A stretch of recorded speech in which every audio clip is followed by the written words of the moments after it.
for me, nothing felt scarier or more uncertain at the time than COVID. A lot of people lived in different places during COVID. Being able to live somewhere else completely changed my perspective on how much money I thought I needed. So I'm like, okay, well, if I can live comfortably on this amount, that can change your whole perspective on what is feasible or when is the right time to make the jump. And so there were a lot of things I felt I knew. There were a lot of things I knew I didn't know, but I felt confident enough that I could make up the gap.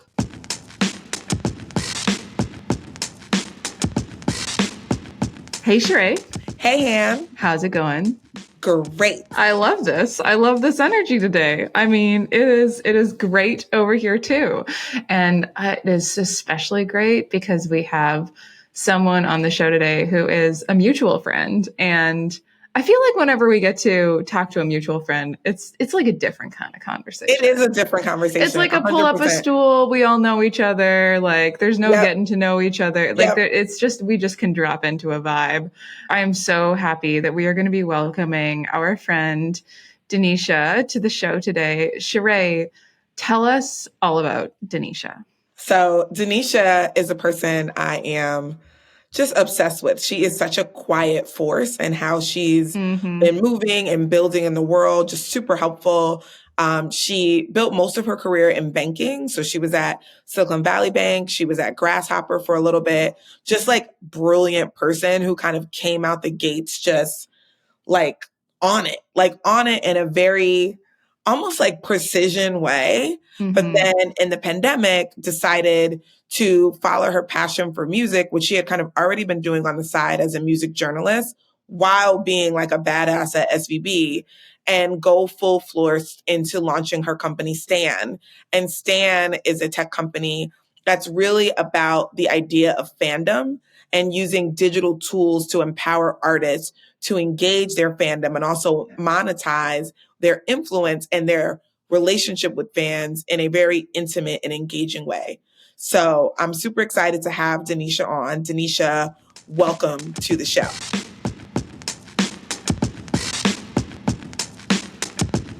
So Denisha, tell us about the moment where things got real. Things got real after 6 months of living alone in my apartment during COVID and choosing to redesign my life. Ooh, that's so juicy. Redesign. What do you mean? Tell us more. I read this book a while ago. I can't think of the name. It's something along the lines called like Designing Your Life. And the book is great, but I think the title was always provocative for me in the sense that I don't think I had ever thought about what designing my life looked like. And I was always kind of focused on either, a short-term goal or the next thing, but with no real idea of how that like fit into the life I was trying to build for myself, which makes sense because I don't think I knew the life I was trying to build for myself. And so, of course, there felt like there were goals or aspirations that I had, maybe for the medium or long term.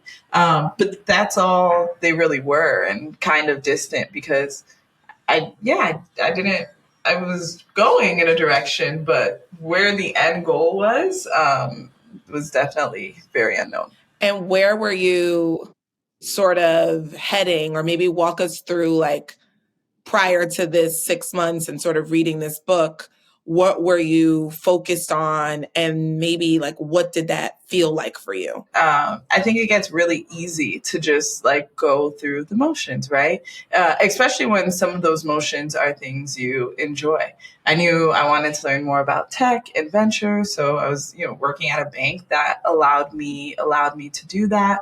I was very much like, this is my life. This is who I am, and this is what I do, which I think was all great. But I was going so fast that I never stopped to more so think, is this what I want my life to be forever. How do I feel about New York? I never lived in my adult life anywhere else.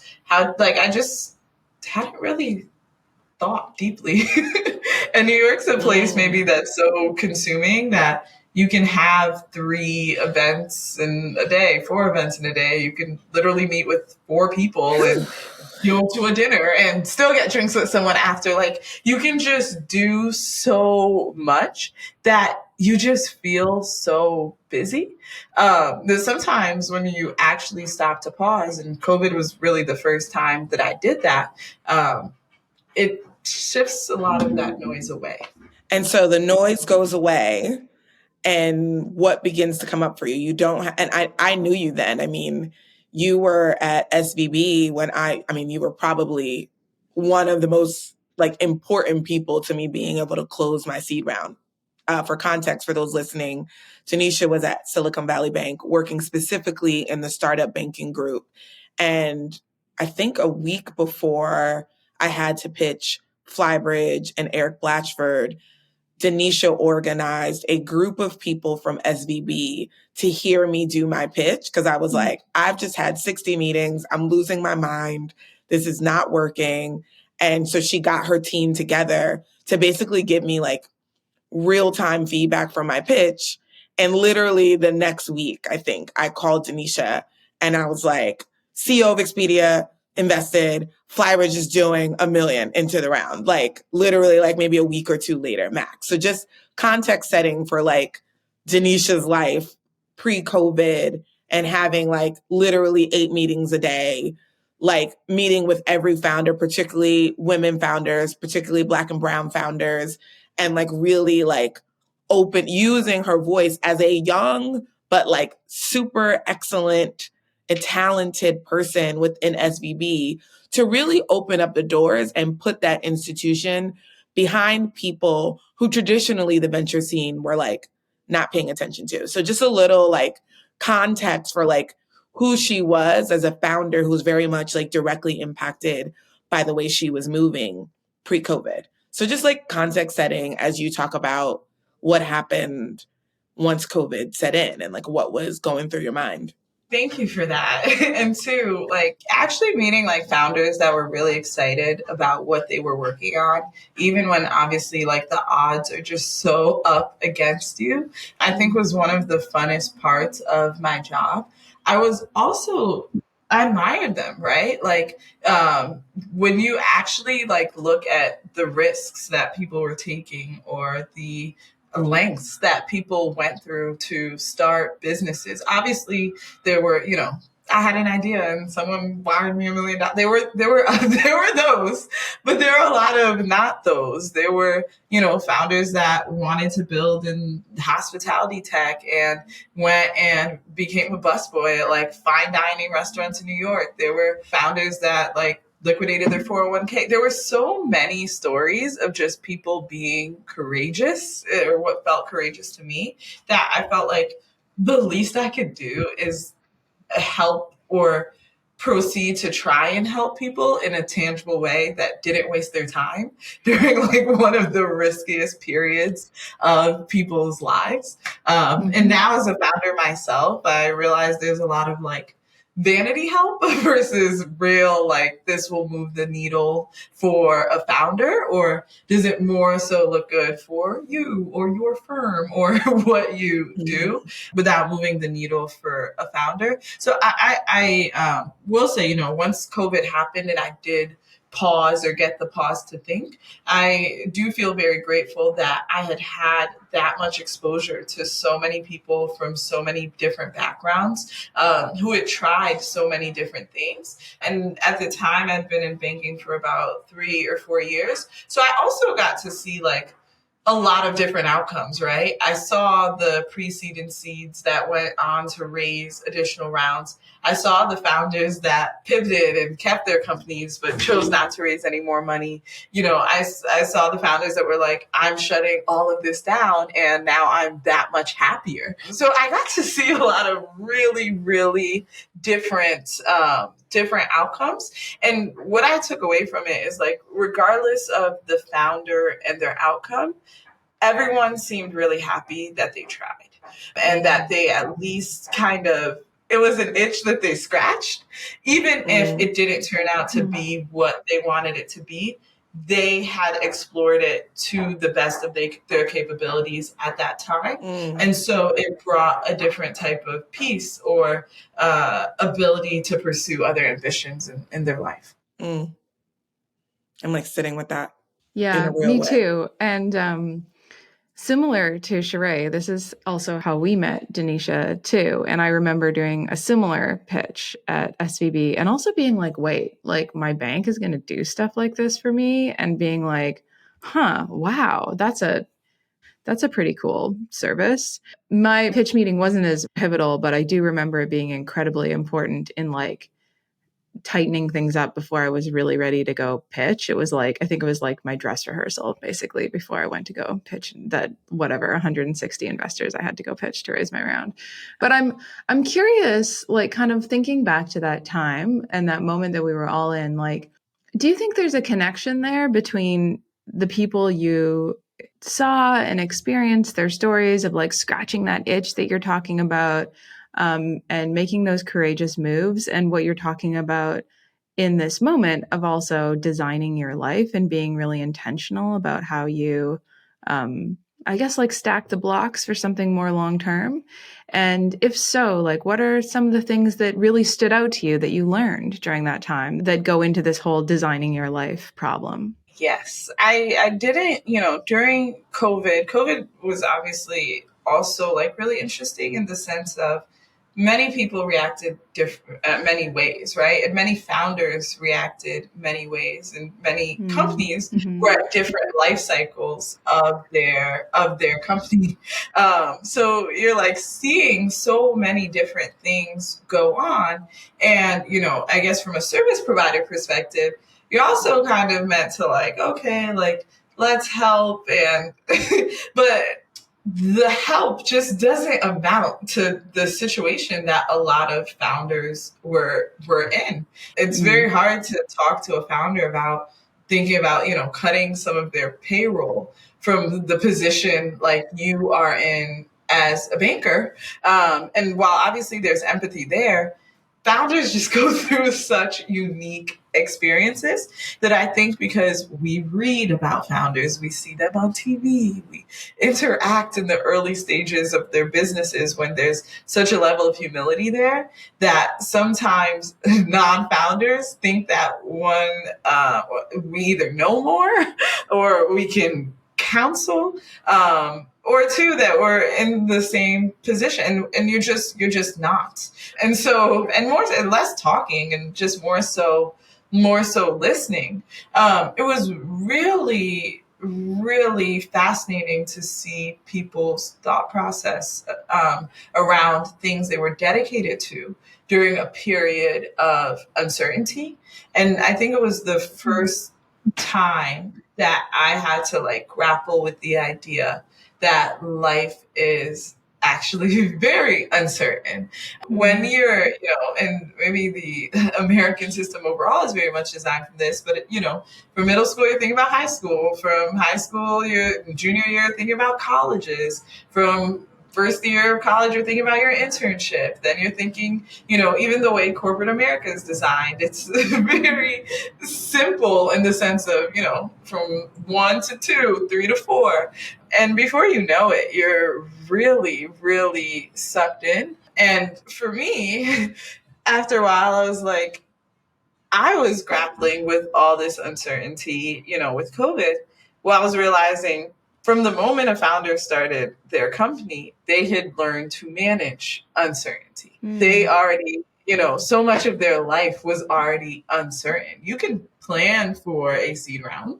Maybe, you plan to pitch 50 investors, hand, and now you're at 160, right? So, I just keep saying, wow, like, people talk about resilience, but like people weren't even like founders. Most of the founders would say like, okay, we know what's happening. Like, this is our plan. Or they just instantly sprung into action mode. And frankly, I realized that I had created or been living a life where a lot of the uncertainty in many ways had been taken out.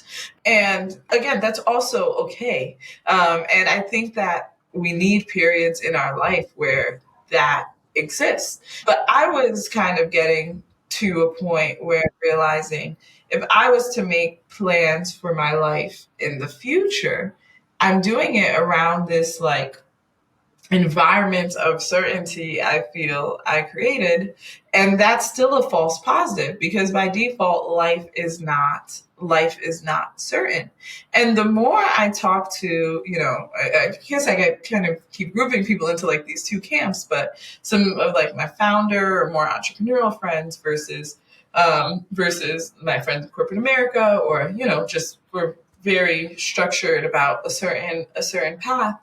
I got to realize some of how flawed some of our thinking was in general, in terms of for some of my corporate America folks, about having more certainty than we did. And in hindsight, and I think we'll touch on this later, like everyone knows what ended up happening to SVB, right? In terms of the bank. So in some ways, like, yes, you can plan, but unless you're really being true to yourself, maybe there were people waiting for 6 more months or 1 more year till they wanted to start a company. And then COVID happened. Who's to say what would have happened if they just started when they thought about it? So yeah, I kind of just realized that like for so long, just because you're in proximity to people that are taking risk doesn't mean you're necessarily taking much risk yourself. When you said that just now, Denisha, it made me think of this thing I want to share quickly. So after I started my company, I had all these people come out of the woodwork and email me and tell me that they had this idea. All of these people also were men. I think for the most part, they were white men.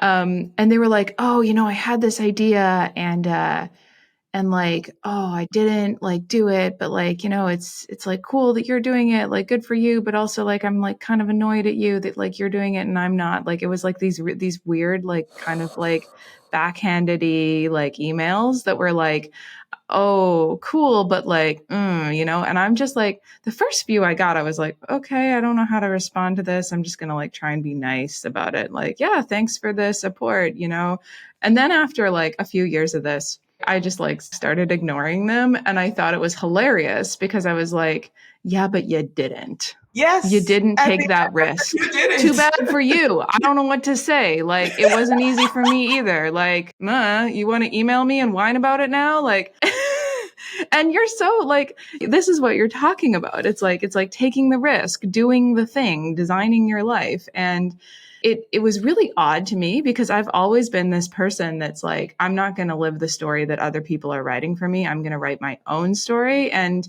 that was also like shaped by like, I left Canada right after school. I like have moved around a lot. I've traveled a lot. I've like really intentionally designed my life. And so I never really like fell into a system of like feeling like I could get to the next step. It was always like I had to just kind of do it on my own. And so it was kind of striking to me because I was like, oh, wow, this is really interesting. Like there are people out there that like have really good ideas, like there's strikes of genius moments and like don't act on it. And then, yeah, what happens? Like maybe you feel resentful. Yes. And I actually think, I've been thinking a lot about this, and maybe we could call it TikTok researching this concept. And one thing I will say that I love about like TikTok, especially for like concepts around just like social things, you get to hear a lot of people's anecdotal stories. And more what you see is kind of, on TikTok, it's referred to as like the success gap, in the sense of like, when you are, say 21 to 24, maybe 21 to 25, you post grad, you and all your friends, frankly, you're pretty much at the same level of, what society would consider successful. Maybe you're all analysts or associates, or you're basically all entry level, regardless of what you're doing. For the most part, you're all entry level. You're going through many of the same exact things in life, and so it's very easy for everyone to relate to each other, and then also kind of, unfortunately, make judgments. And most of the time it feels good because it's positive, right? Okay, you're at this firm and I'm at this one. We're doing what we're supposed to do. And then as you get older, right, people start to either one, maybe stay on those paths, or people really start to take more unconventional paths, or what feels unconventional. Why would you leave X when you are on track to do this? Why would you try and do this thing when, it starts to feel unconventional? And you could argue that maybe the folks that took the unconventional paths earlier in their lives, or maybe, took a gap year or did whatever it is, they've already been through that. So they're like, you know what, like I just do me and I figure it out. As I've gotten older, or started to, talk to more of my friends, and I'm really lucky to have friends that are younger than me, friends that are older than me, and friends that are at the same age, what I notice is I feel like it's less of a success gap and more of a risk appetite gap. And so people, yes, there's the thoughts around success, or what society deems as success. But there's also, what you notice, a lot of thoughts around risk and how much risk people are willing to take on, and that people feel comfortable managing. And I realize the disconnect doesn't always even necessarily come from, this person is more senior than me, or, rose quicker. It comes from, they are more comfortable with larger amounts of risk than I am. And for whatever reason, that makes me feel uncomfortable. So when you talked about that resentment part, Han, it like really resonated, because, the part about risk that people don't talk about is you definitely win some, but you definitely fail some. The listen part. There's a lot more confidence. Like, you end up with a lot more confidence. And I never got it. Like, sometimes I would meet second time founders and I'm like, you want to do that again? But I now get where they were coming from. They're like, I'm that much smarter. I know this much more. I would do things so much differently. And so not only do they, one, still have maybe the same risk appetite, if not more, but they also have the confidence that comes from trying it, succeeding and failing at things. Yeah. That's so real. I hadn't heard of the success gap piece until you mentioned it, but it's something I found myself thinking about a lot on the other side of startup land. And like, if you don't exit your company, like, what do you do? Like, what is the job you apply for when you've done 17 jobs for the past however many years you work on your company? If you're a well-known startup, then it's easier for people to like see the name behind your company and say like, yes, this person must have these skills. But say you're, for example, my startup, like, some people know it and completely understand like how big of a deal it was, but then there are a whole segment of people that would never get it. And so they wouldn't understand what me being the CEO of that company means. And like, how does that translate into the next part of this path? Even if I've gotten comfortable with my nonlinear journey, like it's like, especially when you think about age, when you think about like the time you spend building a company, if it doesn't have a certain outcome, now you're also dealing with like people a decade younger than you also competing with you, like in the work floor. So there's like, and so you have to develop that confidence, but you also have to just, I think there's a forcing function of an inner knowing, because externally you might not always get the validation if you take a nonlinear path. Yes, I think that's huge. And I'm realizing and it's very much easier said than done to get comfortable with a non-linear journey. And just when you think you're comfortable, we can say like society means nothing, but people genuinely like do not understand, and they express their thoughts or their misconceptions like on you, right? They reflect that back on you. And a lot of times that word resentment sticks with me, because for me it feels like a person can't relate to taking risks because they haven't, and so they hinder some sort of emotions towards people that have. But it doesn't make it easier for you as the risk taker internally, because things are still failing every day. So the easiest thing feels like, why did I leave the comfort or security I had to do the harder thing with the promise that it might not work out? And not only, like you said, Sheree, it might not work out, but then how do I recalibrate when it doesn't work out? Like, how do I explain to people that I've been going back and forth between Ghana and New York, and so I have these a whole like different worldview or different experience, and I think about things a lot differently. Yeah, there's no easy pathway for it. Yeah. This like internal reckoning with oneself and this internal drive and the resilience that we're talking about, like not outsourcing our success or our emotions. I really have to wonder about like what it's like for someone growing up now where you've had likes and follows your whole existence, and what that does to your sense of that internal strength, because anything that we choose to do, any risk we take may not work, right? We may fail. And that holds us back from doing so many things. That probably holds back more art, more creation, more culture than anything else. Is just the like, oh, what if it doesn't work, right? Not taking the chance in the first place.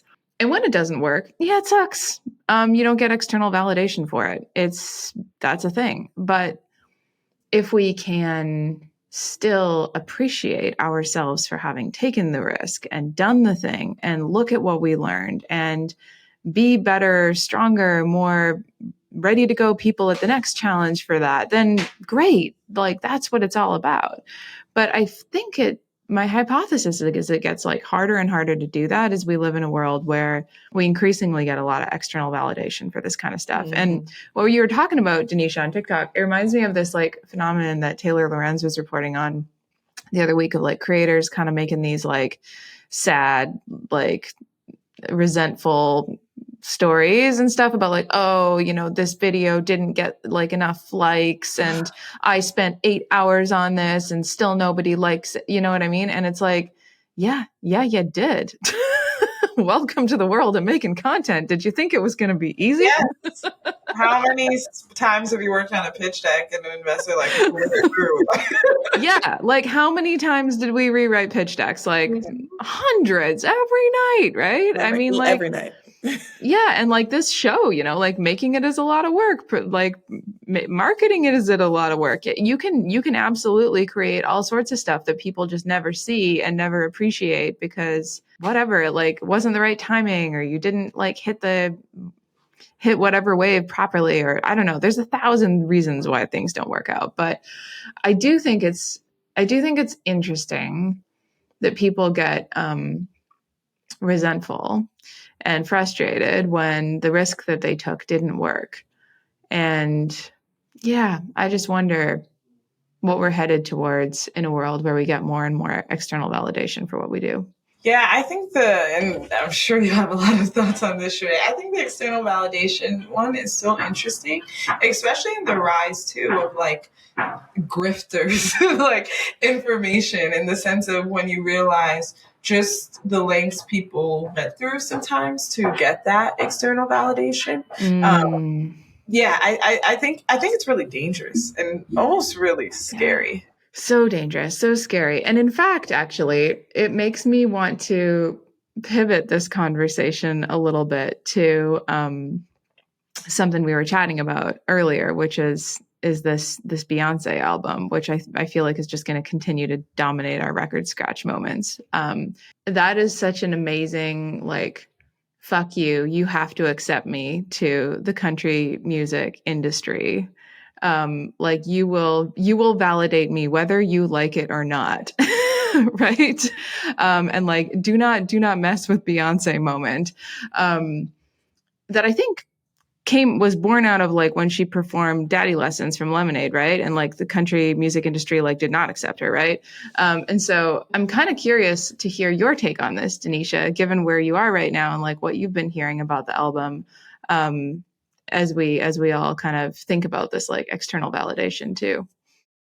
Yeah, I think the album is super nuanced, and for me, more like what the album symbolizes. I've always been a Beyonce fan, definitely been a Beyonce fan, but the last few years, I feel like I've learned so much more about her and her journey, and how she's even thought about and approached being an artist. I didn't get to go to the Renaissance tour, but I did watch the documentary, and even that, like, I'm still mind blown by one, the actual show, the caliber of the show, and two, just how intentional, we talk about designing your life, but she's clearly been designing her life for the last 6, 7, 8, the last decade. And I think this album was a really great way to highlight it.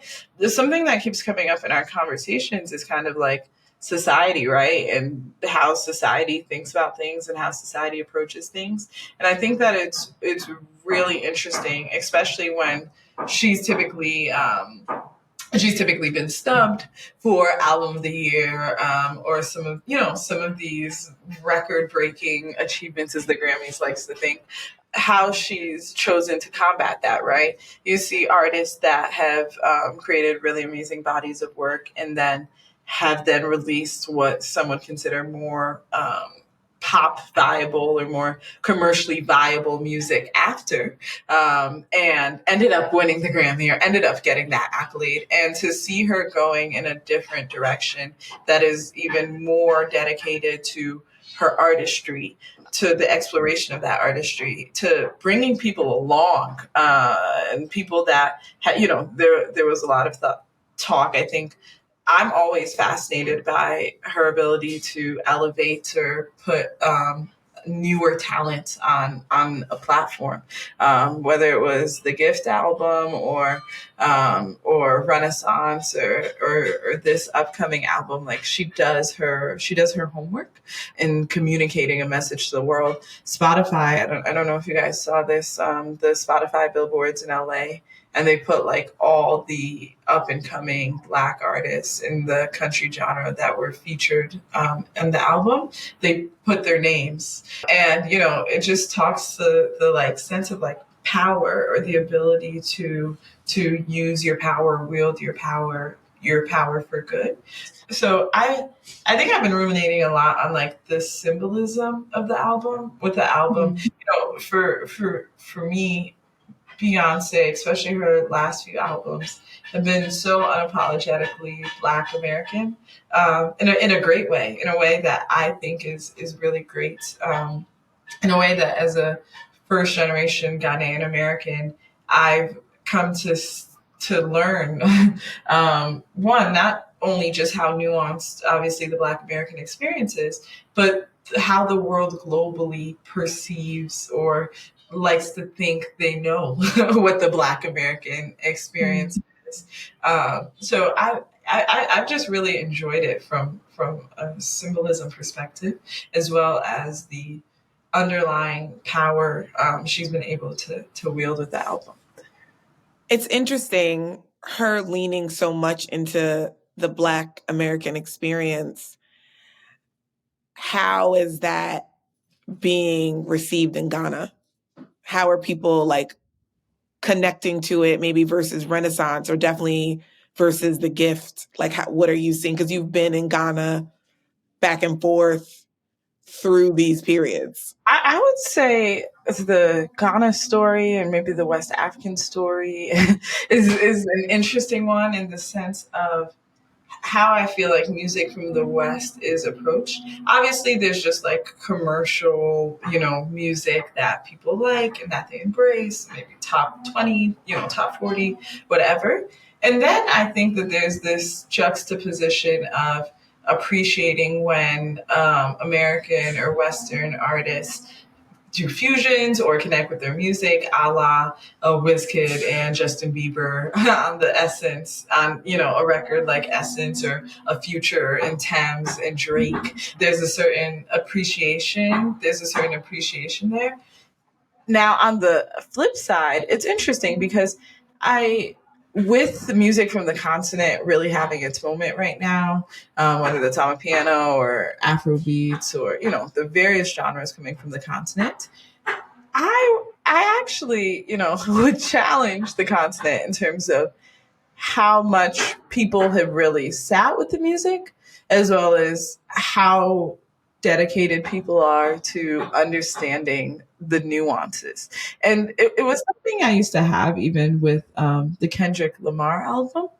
In terms of Good Kid, Mad City, I'd ask people like, oh, like, what does this album mean for you? Like, and not to say you can't like it or you shouldn't like it, but when you hear certain things, it's like, what does it mean for you? And I remember having that with any medium that I think that portrays the Black American experience really well. I'm really curious to like see how it's received for folks that maybe might not initially pick up on some of the nuances of the medium. So I always say like shows like Atlanta and Insecure do this really well, but anybody can watch Atlanta and Insecure and enjoy it. However, I think that like a Black American may laugh at different things in the show, or just the Black experience, or maybe even like a Black American man. Like there's just different things, and the shows are designed in such a nuanced way, and I think Beyonce does that really, really well, and that her albums have done this really, really well. There's people that can really enjoy the music, and others will think about like a song like America Has a Problem very differently, right? Yeah. So I think that it just shows how much she's continued to do this really well in a place where she's almost mixed like vulnerability with like, I'm not afraid of you. Like, I'm not afraid of the confines that America has put on me. However, I think that the Black American experience in general is so nuanced in terms of truly understanding that, and I'm sure you have your thoughts on this, Sheree. I think there's still a lot of work to be done on the continent in fully understanding that. I have two thoughts on that. I think the first is that I also think people don't talk about this as much in the canon of how she's done this, but I think about Beachella the same way, in the sense that she did this like HBCU experience at one of the like whitest festivals in America. And I remember I was actually there, and I remember I went to an HBCU. And so it was very much like, holy shit, like my whole college experience is like on stage here, but like sub 3% of people in the audience actually understand anything the hell that's going on. Like even when she sang Lift Every Voice and Sing, which is the Black national anthem, like probably sub 1% had ever heard the song. Like people were literally confused. Like, is she dropping a new song? Like, what is actually happening? So I think in some ways, these albums that she's making, and particularly this one, is interesting in a way. There's going to be a huge swath of people who are going to miss it, who are like literally just going to miss what she's saying. But I do think there's an interesting call, and it reminds me of a different moment. I think it was 2018. I was in Kenya, in Nairobi, and I was hosting a dinner. And for much of Tastemakers, I was trying to sort of expose, call in folks to understand this more nuanced African experience. And I say African because I was across several countries, like in Kenya, in Nigeria, in Ghana, in South Africa, in Morocco. Like the work of this company, outside of just like opening up a market from a tourism perspective, was also very much changing the narrative. But I began to feel, I started in 2014. So yeah, about like 4 years in, it became very loud to me that there also needed to be a narrative shift in the other direction.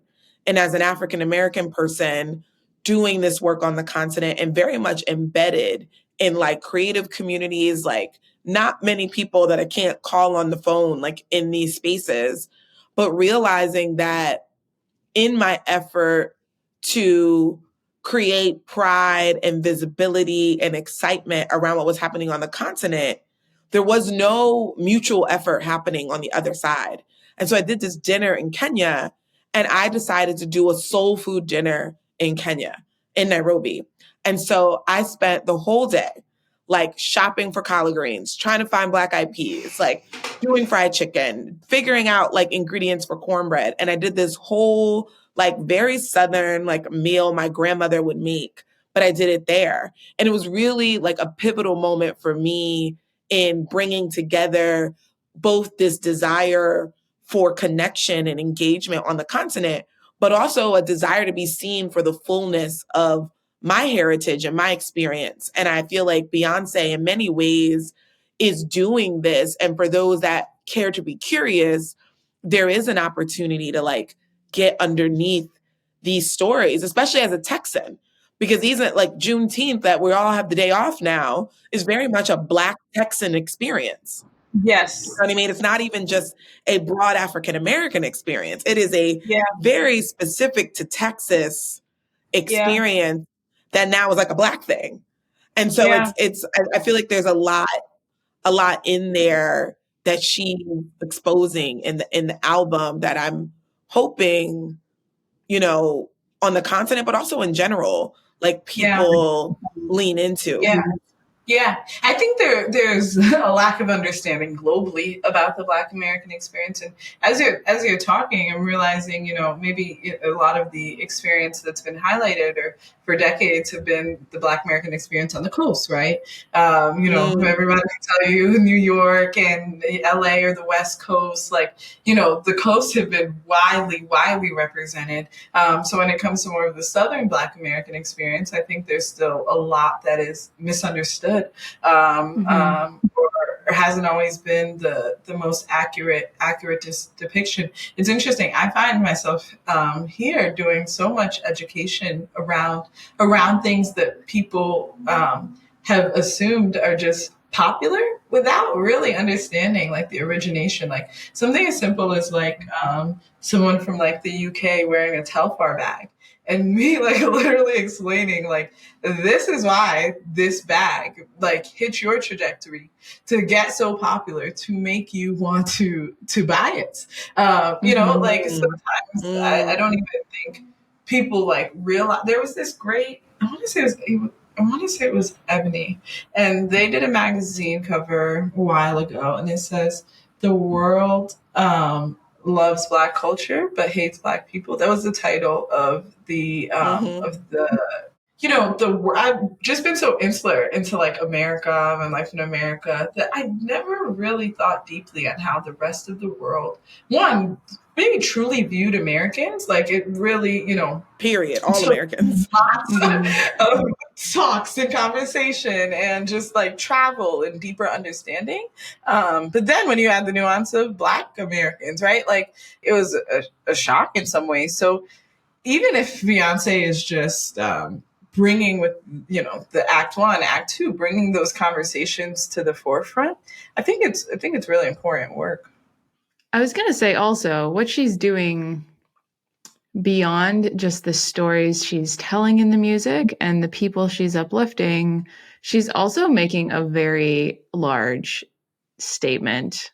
I'm going to go ahead and call it a flex with the royalties on that album. I mean, she's paying out to the Beach Boys, the Beatles, Patsy Cline, like Dolly Parton. I mean, that has got to be like when I was listening to it, I was like, this is probably one of the most expensive albums I have ever listened to. I mean, the royalties on that thing are just insane. And she's like, I can do it.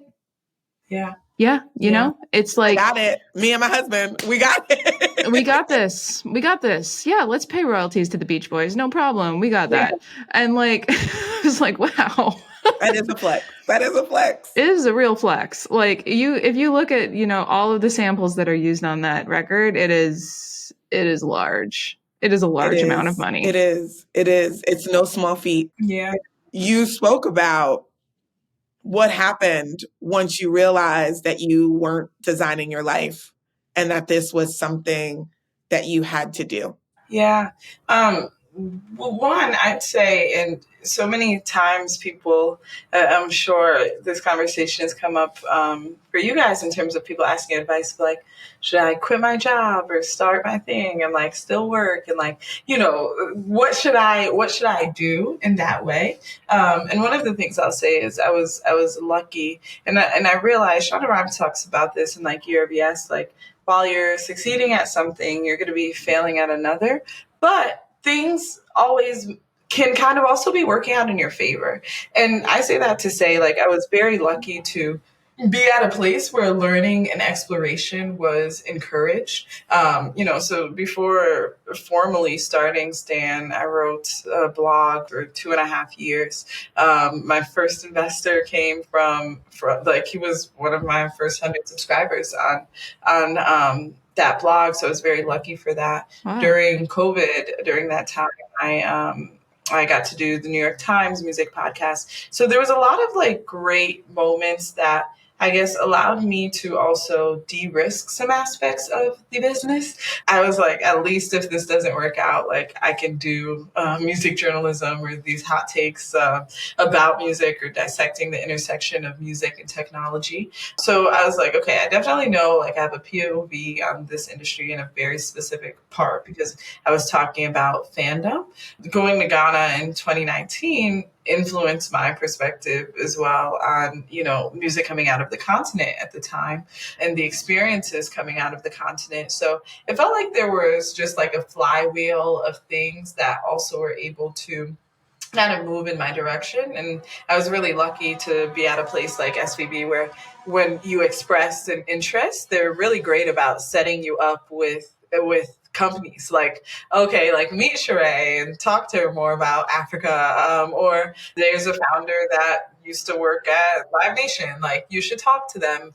So it really helped me to just like really build a POV and kind of understand more of what I was getting into on the music side of things. Now I will say conversations are great, but they definitely don't show you what it's like on the other side. But I at least felt like I had enough to be able to take that risk. And I basically just thought about it as like, life is short, right? And I think there's a time where you want to pursue things, and for me it felt like that threat or that idea of like, what if? I didn't want to be the person emailing you hand like, yes, you're doing it and I'm going to be watching, but I'm kind of watching to see like, maybe it'll work, maybe it doesn't, but okay, if it doesn't work, at least, they did it, but I didn't. Like, I did not want to be that person. I wanted to be that person that was like, there was a time we attempted this thing and we had our ups and we had our downs, and maybe we sold it, maybe it still operates today, but I wanted to like know where that path would take me. And it was really scary, but in a way, for me, nothing felt scarier or more uncertain at the time than COVID. There was just so much unknown that being able to like navigate through there, it just changed my life in terms of how I thought about things. I think before it's like, what if I lose my job? I think COVID separated people from their job in the sense of like, there's just so much more. There's just so much more going on. What if my day-to-day changes? A lot of people lived in different places during COVID. Being able to live somewhere else completely changed my perspective on how much money I thought I needed. So I'm like, okay, well, if I can live comfortably on this amount, that can change your whole perspective on what is feasible or when is the right time to make the jump. And so there were a lot of things I felt I knew. There were a lot of things I knew I didn't know, but I felt confident enough that I could make up the gap. And whether that's making up the gap through community, being able to call, luckily I had a lot of friends that were founders, being able to just like now always be in a place of I'm designing my life. So if this thing doesn't work out, how do I think about that in the future? I think set me up in a way where I could make the leap, because ultimately I started a company with a mindset that this is an experiment versus this is going to land me on the cover of Forbes. And if I don't That's real. get that, like like my life is just not it. So approached it with a very different mindset. That in hindsight, 3 years ago or 4 years ago, or if COVID never happened, I don't think I would have had that mindset, and it would have structured maybe a lot. Even if I had taken the leap, it would have been from a much different place, which would have guided the decisions I made a lot differently. And so now I feel comfortable maybe pushing back on an investor, having an uncomfortable conversation like, you know what, like this is what we're going to do. And this is why. I feel comfortable with saying us changing our sprint to focus on a metric to attempt to raise a seed round might not be the path. And here's why. But I think I can feel a lot more comfortable in the decisions I make as it relates to obviously myself, but the company, because I have a much better compass about not only where it can go, but where it doesn't need to go. That's so powerful, Denisha. Yeah. Just like there's a level of groundedness to how you're talking about this thing you're building. And I think hearing you even speak about like feeling empowered, like in your, like through the lens of designing your life, also going after this thing so you scratch the itch versus my dad always says, like, don't be married to the outcomes, be married to the intention. And I hear that. I hear that in what you're saying. It's like I very much in the past would have been married to one singular outcome in a way. And that's what I was saying. COVID was such an interesting primer because it threw everything out the window. Like I had a timeline. I was living with roommates like when COVID first hit, and I was like, oh, then I'm gonna get a place. But my whole priorities changed. I was like, I need to prioritize. And it's crazy, but even that exercise of getting a place, obviously during COVID, was one, very tricky, but two, being intentional about this is a place where I am for an unknown amount of time about to spend 95 to 100% of my time. What do I need in an environment to make myself happy, or to function as a human being? And to run your experiment. Yeah. And when I look at the apartment I was living in before, so many things were like the antithesis of that.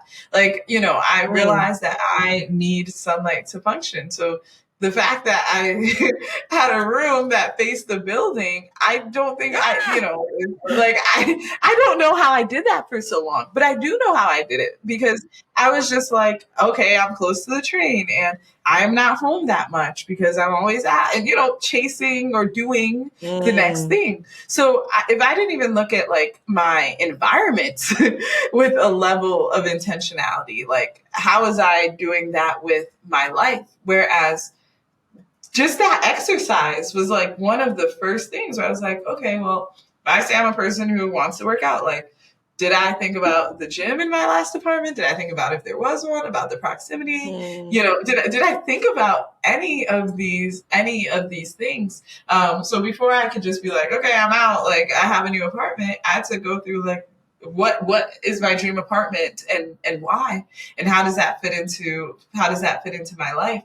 And I think so often even people are thinking, is it a dream job or is it a dream title? Like those are two very different things. Like CEO, founder can feel like a dream title to many, but it is so unsexy. If I talk about like some of the things that I do or have done, or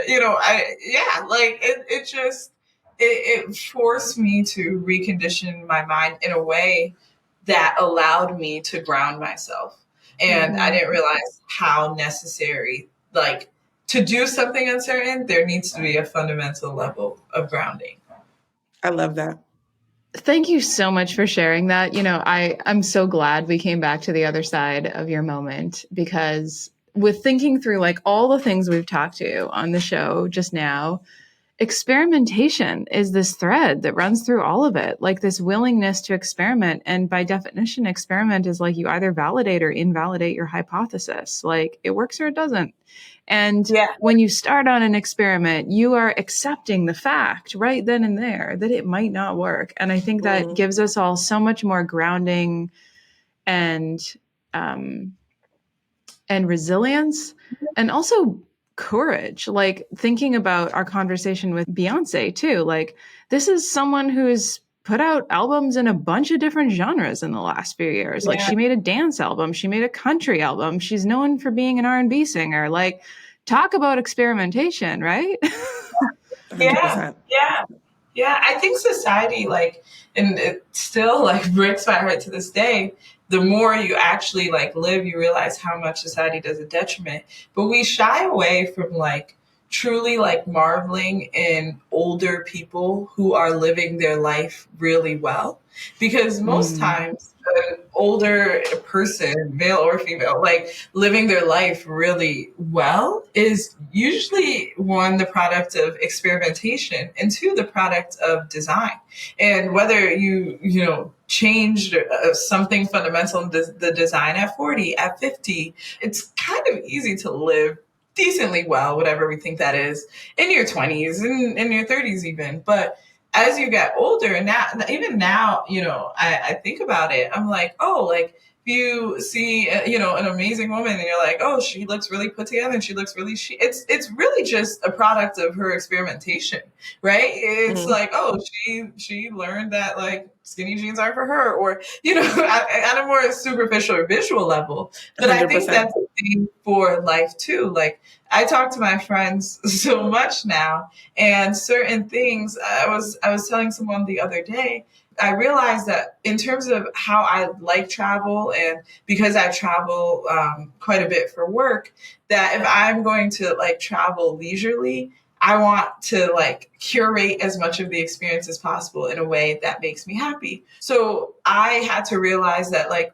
birthday trips aren't for me, and that everyone's birthday trip isn't necessarily for me, and maybe I can do something else, or we can figure it out, or all of that. But like it came from having to like learn or realize what works for me, in what way you can do that while still showing up for other people. Because I also, personally don't like when we're just so insular on like, oh, that only works for me, that I feel like we're not open to finding symbiosis with our friends and community and people around us. But life does actually get fun when you look at things as like one big experiment. I love that. I think that's like an excellent way to close this out. And I just want to say thank you so much. I really love the conversation. Where it's so good to see you. I really need to get back to Ghana. Like, yes, please. I love this whole moment. I feel like SVB needs to cut us a check for the episode. Just saying. Just saying. Just saying. SVB is actually like such a part of my story that sometimes, like when I was in Ghana last year and SVB collapsed, personally, I lost like tens of thousands of dollars in stock. And so I had company stock from like 2018 that had always just been going up like 7x, 10x. And so even though I was taking this risk as a founder, I was like, if anything, I need cash or need to liquidate something, I can always just liquidate like this huge stock. And that was just like another example of always feeling like doing the right thing. Like, okay, I could have spent it on a fun thing but no, you read those stories. If someone got Amazon stock 20 years ago, I just let it and forgot about it. And it told me that like nothing is certain. So like, it lived multiple deaths, a place I can love it so much, while also having like learned so much as a result. Wow. Thank you so much, Denisha. This was so much fun. Thank you. I want to give you both a big hug right now. It was so good to see you. So good to see you again.